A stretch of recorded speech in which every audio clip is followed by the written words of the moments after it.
할렐루야. 주님의 이름으로 문안드립니다. 우리 다 같이 사도신경으로 신앙 고백하심으로 3월 25일 금요일 새벽 예배를 시작하겠습니다. 나는 전능하신 아버지 하나님 천지의 창조주를 믿습니다. 나는 그의 유일하신 아들 우리 주 예수 그리스도를 믿습니다. 그는 성령으로 잉태되어 동정녀 마리아에게서 나시고 본디오 빌라도에게 고난을 받아 십자가에 못 박혀 죽으시고 장사된 지 사흘 만에 죽은 자 가운데서 다시 살아나셨으며 하늘에 오르시어 전능하신 아버지 하나님 우편에 앉아 계시다가 거기로부터 살아있는 자와 죽은 자를 심판하러 오십니다. 나는 성령을 믿으며 거룩한 공교회와 성도의 교제와 죄를 용서받는 것과 몸의 부활과 영생을 믿습니다. 아멘.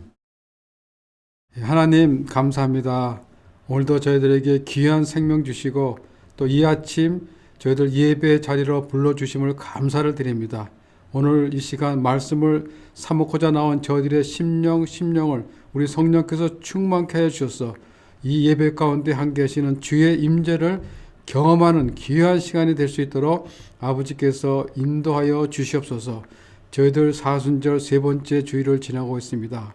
우리 주님의 십자가의 길을 바라보고 묵상하면서 우리가 살면서 붙잡고 살았던 것들을 모두 십자가 앞에 내려놓고 주님이 가신 길을 따라 살아가는 저희들 모두가 될 수 있도록 아버지께서 인도하여 주시옵소서. 이 시간 하나님의 귀한 말씀 받습니다. 우리 주신 말씀 함께 나누며 묵상할 때 은혜가 넘치는 귀한 시간이 될 수 있도록 아버지께서 인도하여 주시옵소서. 감사를 드리며 예수님 이름으로 기도드리옵나이다. 아멘. 오늘 우리에게 주신 하나님의 말씀은 사사기 21장 16절부터 25절까지입니다. 사사기 21장 16절부터 25절 제가 봉독해 드리겠습니다. 회중의 장로들이 이르되 베냐민의 여인이 다 멸절되었으니 이제 그 남은 자들에게 어떻게 하여 아내를 얻게 할까 하고 또 이르되 베냐민 중 도망하여 살아남은 자에게 마땅히 기업이 있어야 하리니 그리하면 이스라엘 중에 한 지파가 사라짐이 없으리라. 그러나 우리가 우리의 딸을 그들의 아내로 주지 못하리니 이는 이스라엘 자손이 맹세에 이르기를 딸을 베냐민에게 아내로 주는 자는 저주를 받으리라 하였음이로다 하니라. 또 이르되 보라 베달 북쪽 르보나 남쪽 베델에서 세금으로 올라가는 큰 길 동쪽 실로에 매년 여호와의 명절이 있도다 하고 베냐민 자손에게 명령하여 이르되 가서 포도원에 숨어 보다가 실로의 여자들이 춤을 추러 나오거든 너희는 포도원에서 나와서 실로의 딸 중에서 각각 하나를 붙들어 가지고 자기의 아내로 삼아 베냐민 땅으로 돌아가라. 만일 그의 아버지나 형제가 와서 우리에게 시비하면 우리가 그에게 말하기를 청하건대 너희는 우리에게 은혜를 베풀어 그들을 우리에게 줄지니라. 이는 우리가 전쟁할 때에 각 사람을 위하여 그의 아내를 얻어주지 못하였고 너희가 자의로 그들에게 준 것이 아니니 너희에게 죄가 없을 것임이니라 하겠노라 하며 베냐민 자손이 그같이 행하여 춤추는 여자들 중에서 자기들의 숫자대로 붙들어 아내로 삼아 자기 기업에 돌아가서 성읍을 건축하고 거기에 거주하였더라. 그때에 이스라엘 자손이 그곳에서 각기 자기 지파 자기의 가족에게로 돌아갔으니 곧 각기 그곳에서 나와서 자기의 기업으로 돌아갔더라. 그때에 이스라엘에 왕이 없으므로 사람이 각기 자기네 소견에 옳은 대로 행하였더라. 아멘. 본문을 다시 한번 천천히 읽어보면서 개인적으로 묵상하시기를 바라겠습니다.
오늘 사사기의 마지막 장이 21장입니다.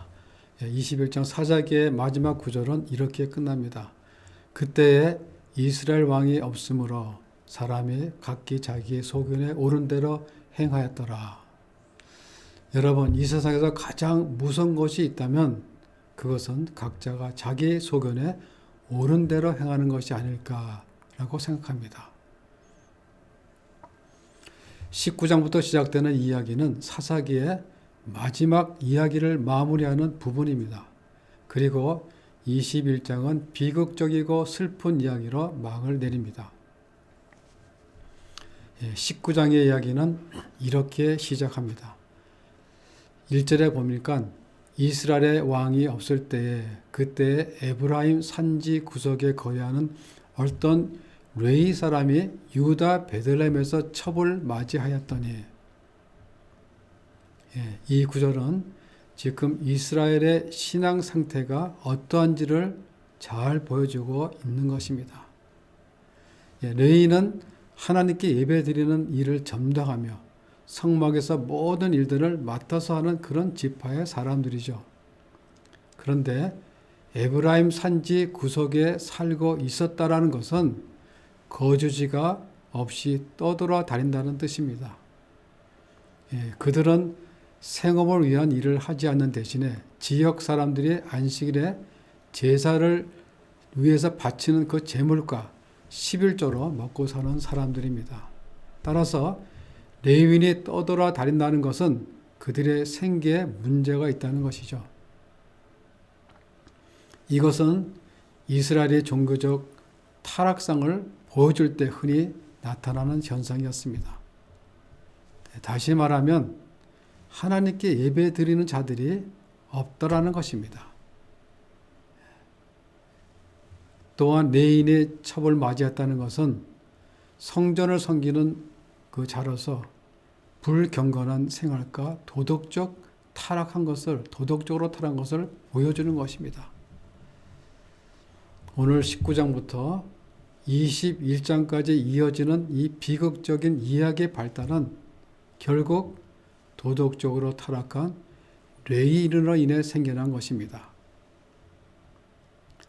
이스라엘 왕이 없을 때에, 즉 이스라엘 왕이신 하나님이 그들 마음속에 없을 때에 이스라엘 사회가 여러 측면에서 얼마나 타락했는지를 말해주고 있는 것입니다. 사회가 타락했을 때 나타나는 가장 대표적인 모습이 뭐죠? 바로 성도덕의 문란입니다.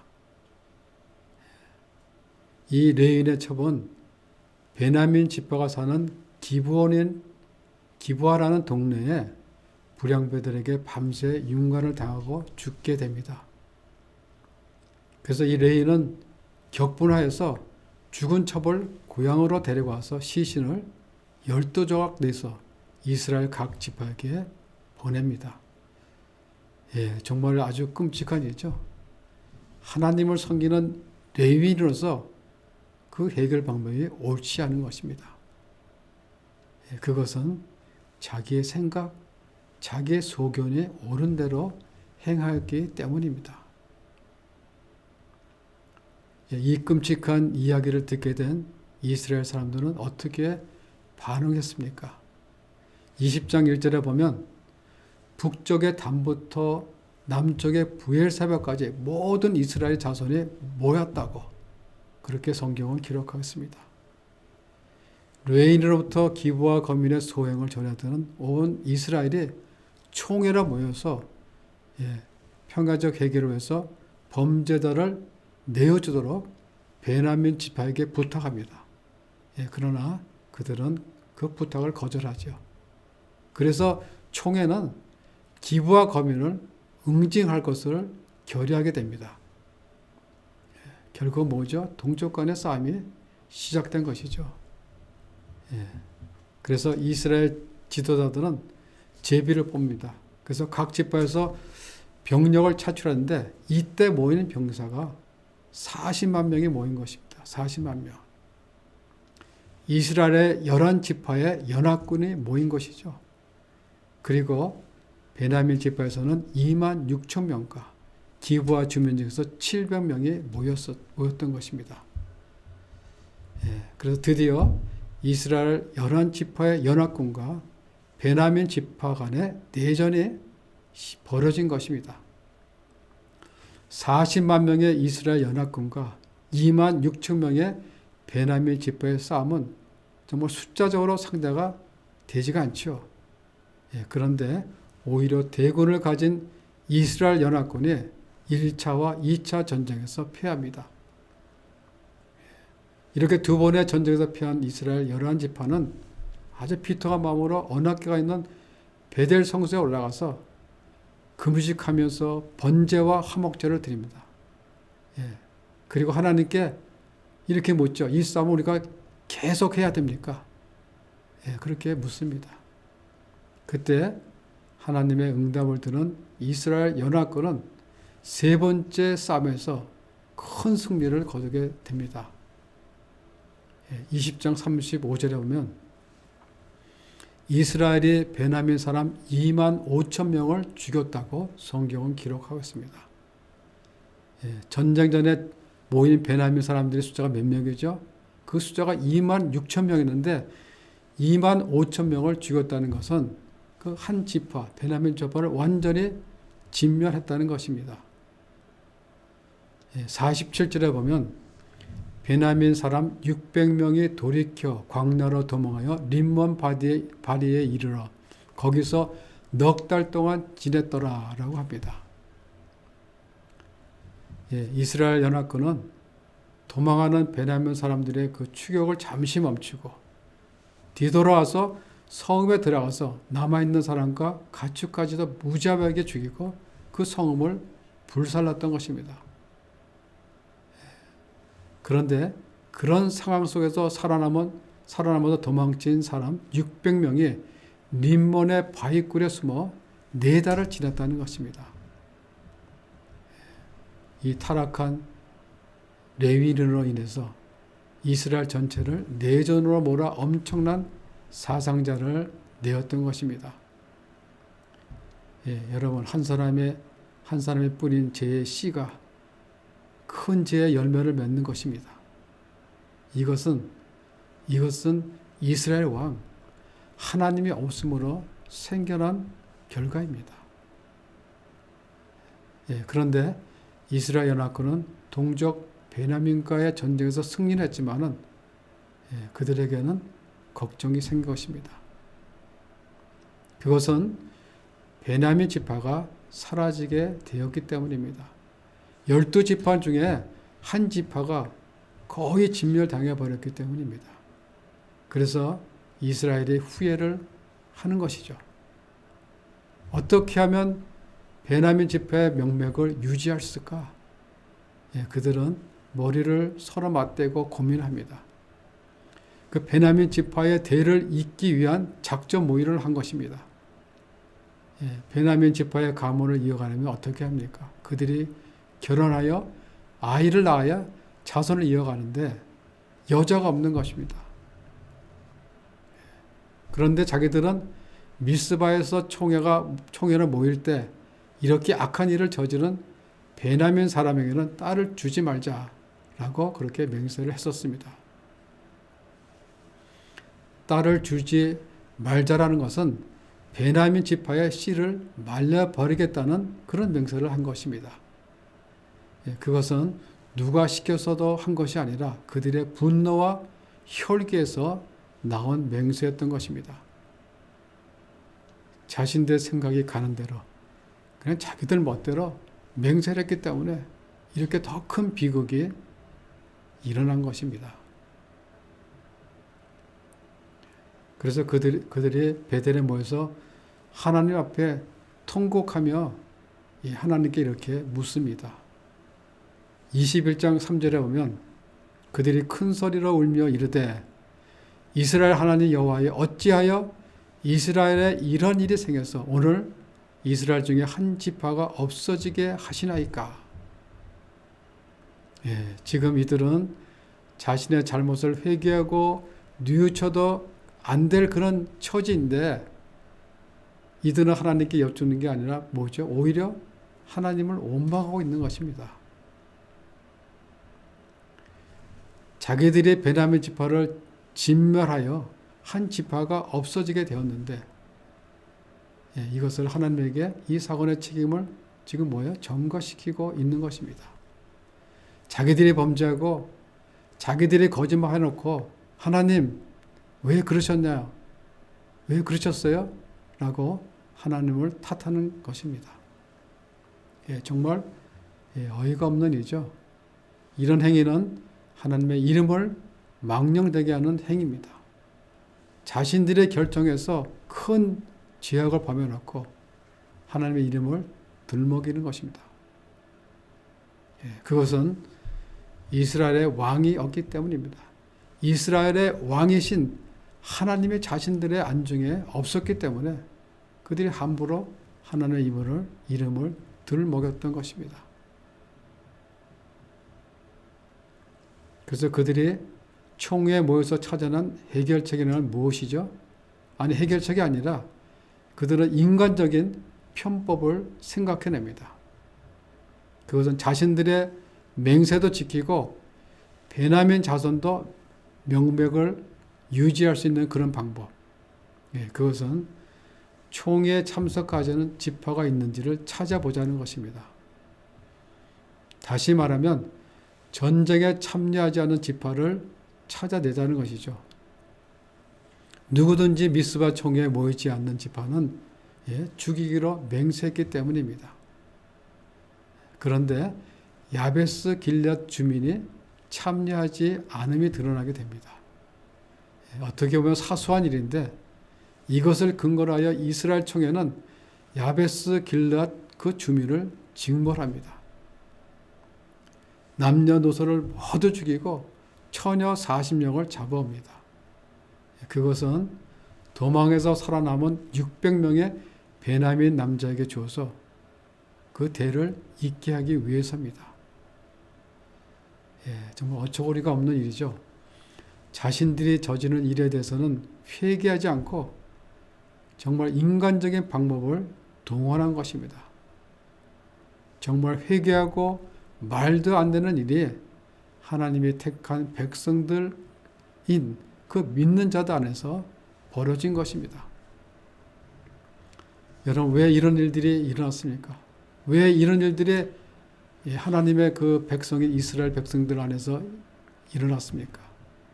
그것은 이스라엘 왕이신 하나님이 그들 마음속에 없었으므로 자기의 소견에 오른 대로 행하였기 때문입니다. 그래서 12절 마지막에 보면 이곳은 가나안 땅이더라 라고 말씀하십니다. 이곳은 가나안 땅이더라. 이게 무슨 말이죠? 하나님께서 가나안 땅을 변화시켜서 하나님의 나라로 만들려고 했는데 가나안 땅에서 가나안 짓을 하고 있다는 것입니다. 가나안 백성들보다 더 못한 백성들이 되고 말았다는 것이죠. 동족끼리 죽이고 힘없는 여자들을 폭력적으로 잡아오는 이 땅이야말로 하나님의 땅이 아니라 바로 가나안 땅이라는 것이죠. 우리가 1장에서도 보면 유다 지파가 가나안 풍습을 따라서 적군의 왕의 신체를 절단했듯이 가나안 문화에 동화되어 버린 이스라엘의 모습을 우리는 오늘 마지막 장에서도 보게 되는 것입니다. 그들의 사고방식은 전혀 변하지 않았던 것입니다. 이런 사고방식으로 살아가는 땅이야말로 바로 가나안 땅이라는 것입니다. 결국 이들은 자신들의 소견에 옳은 대로 행하기 때문에 후회할 일이 벌어진 것입니다. 베냐민 지파의 명맥을 유지하기 위해서 400명의 처녀를 잡아왔는데 그런데 아직 짝이 없는 200명이 남아있는 것입니다. 그래서 회중의 장로들이 모여서 생각해낸 또 하나의 인간적인 방법이 오늘 우리가 읽은 본문입니다. 우리가 19절을 다시 보겠습니다. 보라, 베델 북쪽 르보나 남쪽 베델에서 세금으로 올라가는 큰 길 동쪽 실로에 매년 여호와의 명절이 있도다 하고 베냐민 자손에게 명령하여 이르되 가서 포도원에 숨어 보다가 실로의 여자들이 춤을 추러 나오거든 너희는 포도원에서 나와서 실로의 딸 중에서 각각 하나를 붙들어 가지고 자기 아내로 삼아 베냐민 땅으로 돌아가라. 그렇게 말씀하고 있습니다. 실로라는 동네에서 매년 여호와의 절기가 있었는데 그때 춤을 추러 나온 그 여인들을 납치하여서 아내로 삼으라는 것입니다. 베냐민 자손들은 회중 장로들의 명령을 받은 그대로 행합니다. 23절에 보면 베냐민 자손이 그같이 행하여 춤추는 여자들 중에서 자기의 숫자대로 붙들어 아내로 삼아 자기 기업에 돌아가서 성읍을 건축하고 거기에 거주했더라. 여기서 붙들다라고 번역된 히브리어는 훔치다라는 의미가 있는데 구약에서 사람을 훔치는 유괴 행위에 대한 벌은 사형이었습니다. 사형. 사람을 훔치는 행위는 그만큼 중대한 범죄였습니다. 그러나 이들은 무력을 사용하여 여자들을 강제로 데려다가 자신들의 기업을 유지하는 데 사용했던 것입니다. 이런 악을 행하고도 베냐민 사람들은 양심의 가책도 없이 자신의 땅으로 돌아가서 성읍을 건축하고 거기에 살았던 것입니다. 한 레위 사람의 도덕적 타락으로 시작된 이 범죄는 베냐민 지파의 추악한 범죄를 유발하였고 그것은 계속해서 이스라엘과 베냐민과의 동족과의 내전을 일으켰던 것입니다. 그리고 거기서 발생한 문제를 해결하기 위해서 야베스 길앗 거민들을 살상하는 그리고 베냐민 지파의 멸절을 막기 위해 납치극으로 발전하였던 것입니다. 실로의 여인들이 처해야 했던 참혹한 운명의 마무리였습니다. 그리고 그들은 마치 아무 일도 없었던 것처럼 납치극을 주도했던 이스라엘 자손들은 모여 각기 자기 지파와 가족으로 즉 그들의 기업으로 돌아갔다라고 성경은 기록하고 있습니다. 이 무심한 마무리가 여인들의 운명을 더 참혹하게 만들었던 것입니다. 그리고 이 타락의 절정에 이른 이스라엘 백성들의 모습을 보여주고 있는 것입니다. 이것은 하나님의 백성으로서는 도저히 할 수 없는 일들이 벌어졌던 것입니다. 왕이 없으므로 자신의 소견이 옳다고 행하는 잘못된 소견들은 계속 꼬리에 꼬리를 물고 비극을 향해 달려가는 것입니다. 그래서 자신의 생각이 옳은 대로 행하는 것이 무서운 것입니다. 아주 무서운 것입니다. 자신의 소견이 옳다고 생각을 하게 되면 그것을 내려놓지를 못하게 됩니다. 그래서 비극은 또 다른 비극을 낳게 되는 것입니다.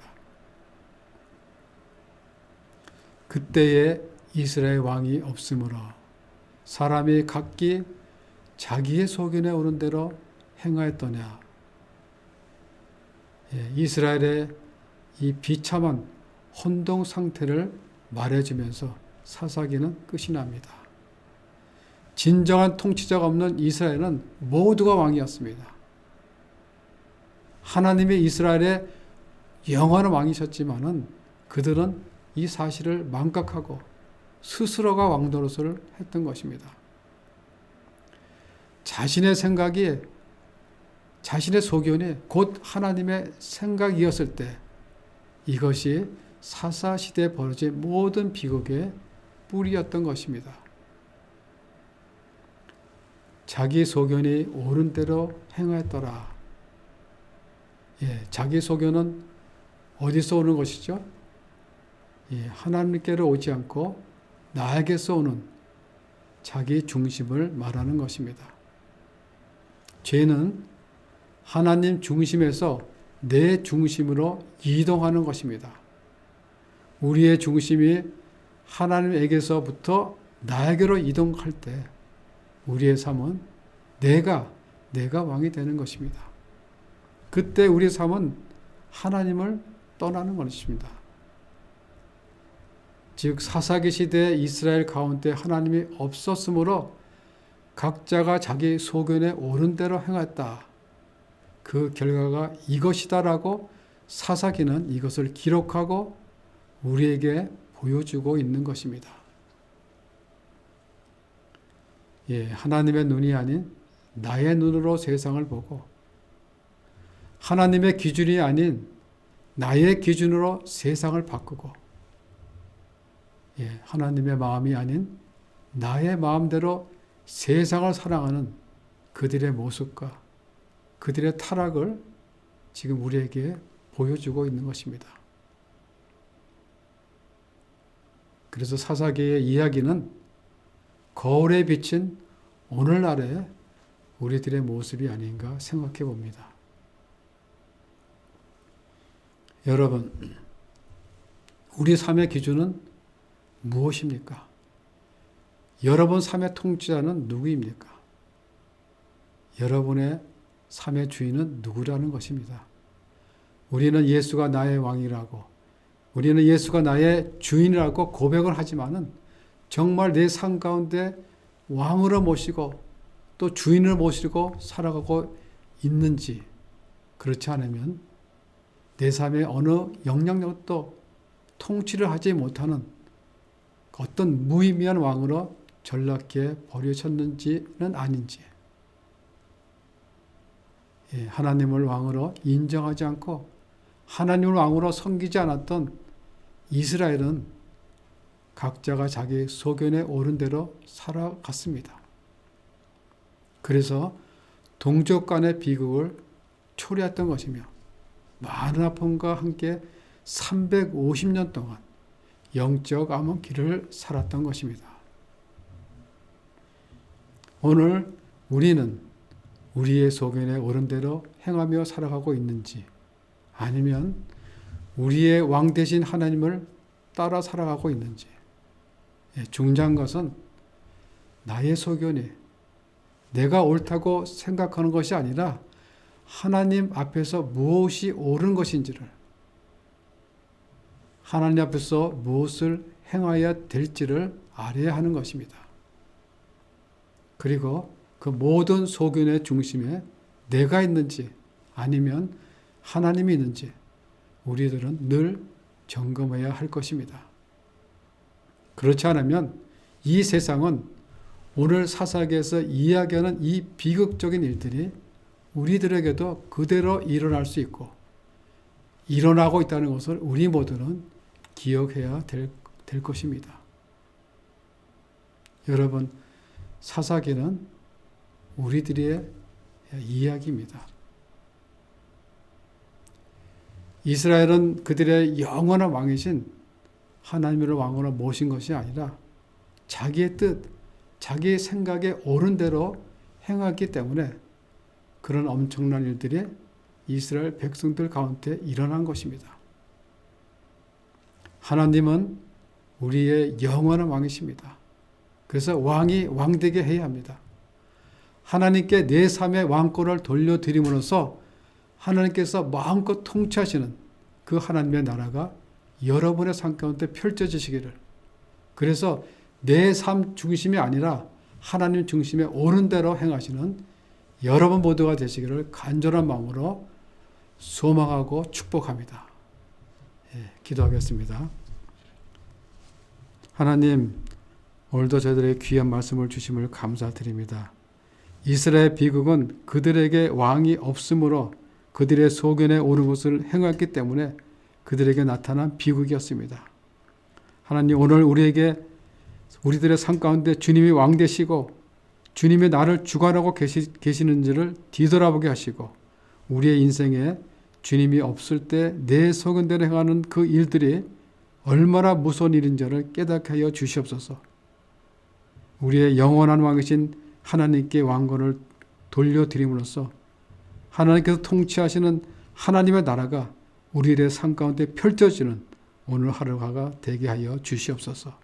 감사를 드리며 예수님 이름으로 기도드리옵나이다. 아멘. 하늘에 계신 우리 아버지, 아버지의 이름을 거룩하게 하시며 아버지의 나라가 오게 하시며 아버지의 뜻이 하늘에서와 같이 땅에서도 이루어지게 하소서. 오늘 우리에게 일용할 양식을 주시고 우리가 우리에게 잘못한 사람을 용서하여 준 것 같이 우리 죄를 용서하여 주시고 우리를 시험에 빠지지 않게 하시고 악에서 구하소서. 나라와 권능과 영광이 영원히 아버지의 것입니다. 아멘.